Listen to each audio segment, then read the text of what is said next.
Imagine that the woman or minority standing alone and ignored at the car sales lot eventually attracts the attention of a salesperson.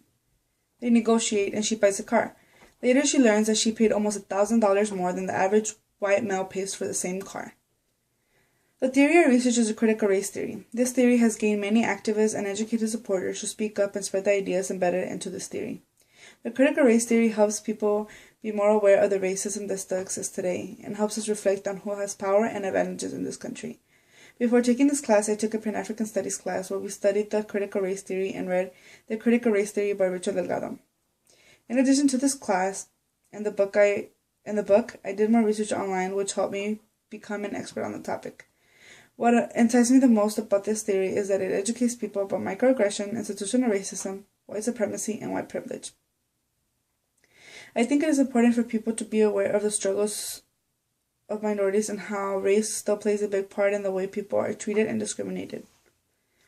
Learning about the critical race theory will allow us to understand the components and importance of the critical race theory and how and why it pertains to us. Now that you have learned how I became an expert in this theory, you will actually learn the research, and I will teach you all about the critical race theory. The critical race theory is a critical examination of society and culture to the intersection of race, law, and power. The critical race theory is an analysis of the role that race plays in everyday life. Racism is still very much alive in America, and institutional racism is a great example of that. Institutional racism is the unfair treatment of a person based on the simple reason that they are black or another minority. A very important figure and intellectual founding father of this theory is Derek Bell. Bell became involved with this theory by promoting change in supporting civil rights, racial equality, and ending discrimination. He very much contributed to the ideas and spreading of the critical race theory. The magazine article titled Critical Race Theory quotes many of the intellectuals of the movement. For example, Mari Mastuda, a critical race analyst, comments on the issue of hate speech and how it connects to the critical race theory. Part of the special harm of racist speech is that it works and connect with other racist tools to keep victim groups in an inferior position. Mastuda posits 3 identifying characteristics of hate speech which she proposes to regulate. The message is of racial inferiority. The fact that said message is directed against a historically oppressed group, and the fact that the message said is persecutorial, hateful, and degrading. And it is evident that the theory of critical race proposes that white people are still on top and that they have more opportunities than blacks and other minorities, and that racism is still an issue. This theory also focuses on white privilege and white supremacy. Both of these are a big part of the critical race theory.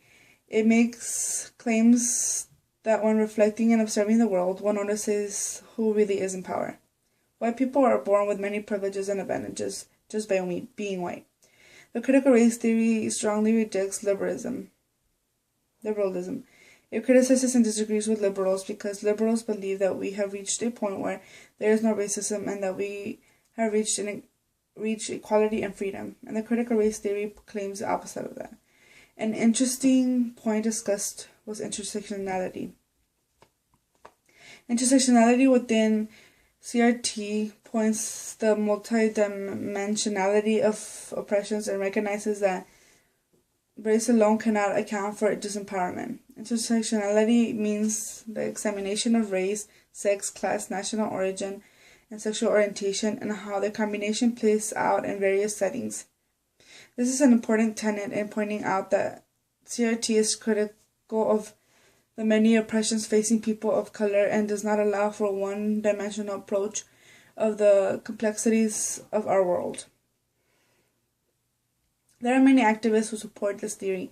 It is explained that narratives and counter-stories help tell the stories of the suppression blacks and other minorities suffered because whites were in power. The idea that the critical race theory is supported by a legal point of view keeps on being brought up. Another component to CRT is a commitment to social justice and active role scholars take in working toward eliminating racial oppression as a broad goal of ending all forms of oppression. This is the eventual goal of CRT and the work that most CRT scholars pursue as academics and activists. First, you learn institutional racism, white supremacy, and white privilege, and how they play an important role in the critical race theory.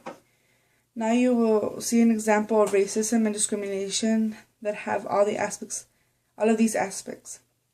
A few days ago, an NBA franchise owner who owns the Los Angeles Clippers, Donald Sterling, was caught on a tape recording making racist comments about blacks.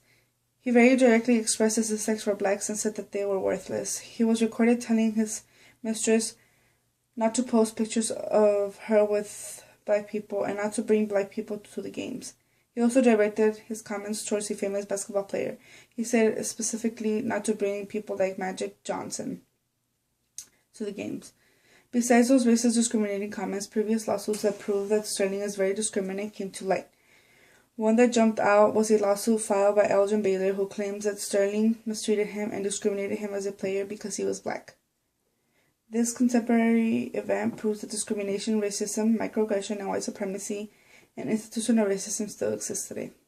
It proves that the theory is correct in claims it makes about the role that racism plays in today's world. There are many theorists and influential people who support this theory. People like Derek Bell, Richard Delgado, Gene Stefanik, John Bennett, Manu Astuda, and many more. This movement has been so successful that it doesn't only focus on black minorities, but it has spread and influenced movements of other minorities to share their struggles